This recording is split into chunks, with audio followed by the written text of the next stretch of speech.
El libre mercado, la circulación del capital, la tecnología y la revolución informática son algunos de los factores de la globalización que ponen en relación a Estados y diferentes actores como las empresas transnacionales y multinacionales, las organizaciones multilaterales y algunas organizaciones no gubernamentales.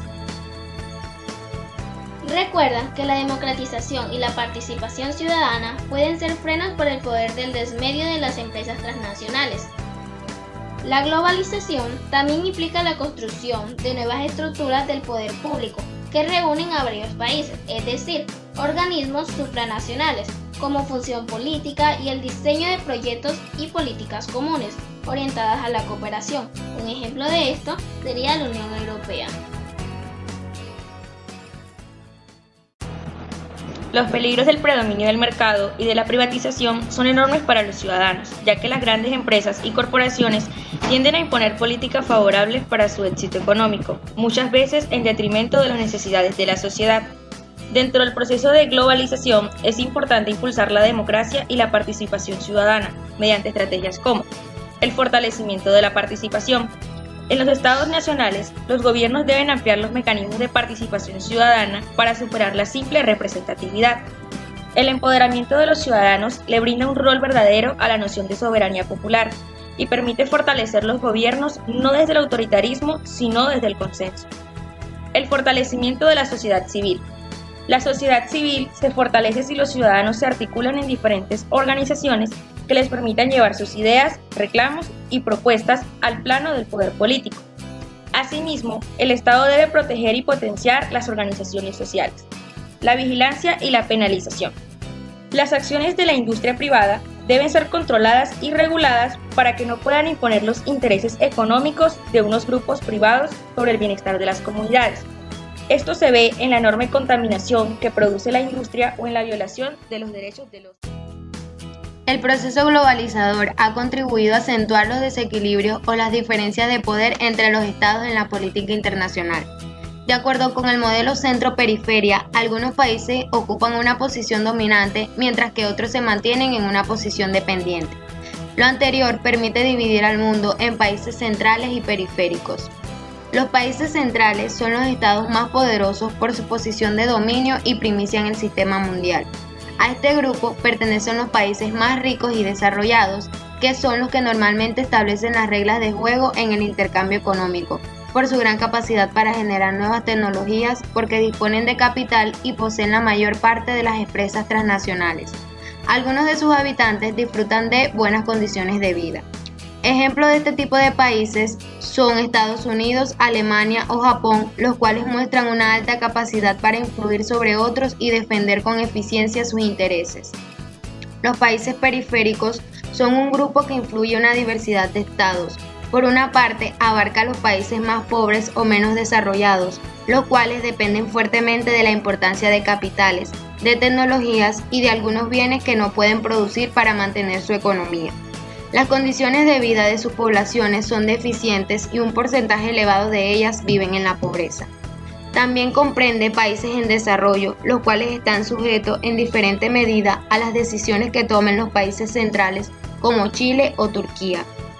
Un último grupo es lo de los llamados países emergentes, los cuales han alcanzado un desarrollo intermedio y una posición en el ámbito regional, pero que mantienen cierta dependencia como los países centrales, tales como Brasil, China e India, los cuales han tenido altos niveles de crecimiento económico en las últimas décadas.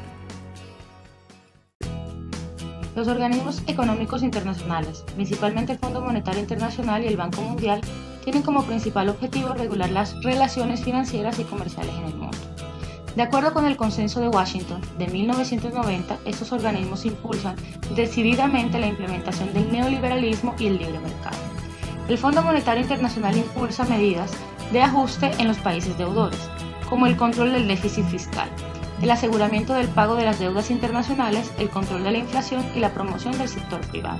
El Banco Mundial, por su parte, se dedica a promover proyectos de desarrollo en los países periféricos mediante préstamos a los gobiernos que cumplen con los requisitos impuestos por el Fondo Monetario Internacional. En estos organismos, las potencias económicas manejan cuotas de poder mucho mayor que el resto de los estados, pues son las que más dinero aportan a su sostenimiento.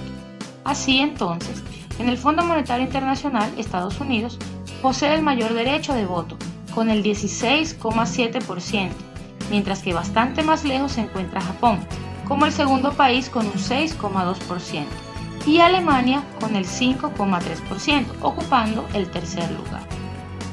Esta distribución no refleja el dinamismo económico actual, pues China, que es la segunda mayor economía del mundo, posee una cuota de voto del 3,9%, con lo cual se ubica por debajo de Francia y Reino Unido.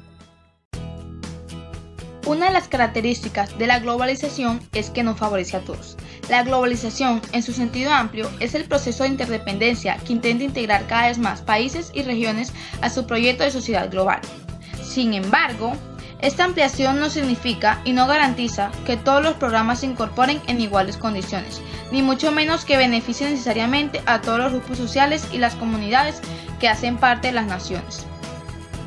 Los avances en las tecnologías de la información y la comunicación, o en otras palabras, las TIC, contribuyeron al crecimiento de los países industrializados y emergentes. No obstante, una gran cantidad de naciones permanecen por fuera de la informatización y redes, fenómeno que se conoce como brecha digital y se manifiesta en las desigualdades en el acceso a las tecnologías y los servicios digitales. Todos los países y los grupos humanos han reconocido el rol central de las TIC en la economía globalizada. Por ello, los gobiernos en países en desarrollo favorecen la expansión de las redes de Internet, tanto públicas como privadas, y financian programas de formación educativa en tecnologías digitales en las escuelas públicas para disminuir la brecha digital. En este sentido, según la Unión Internacional de Telecomunicaciones, 2/3 de la humanidad aún no tienen acceso a las fuentes de informaciones digitales. La penetración de la banda ancha fija es del 77% de los países desarrollados, mientras que solo alcanza al 31% en los países en desarrollo. La integración de los mercados ocasiona que la crisis del sistema económico afecten cada vez con mayor fuerza a todos los países del mundo. Una muestra de ese efecto ha sido la crisis de 2008, la cual se inició en Estados Unidos pero terminó afectando profundamente a la economía de la Unión Europea en 2010. Asimismo, como el mercado es el elemento primordial de la globalización, el Estado queda en segundo plano en la resolución de los efectos de la crisis.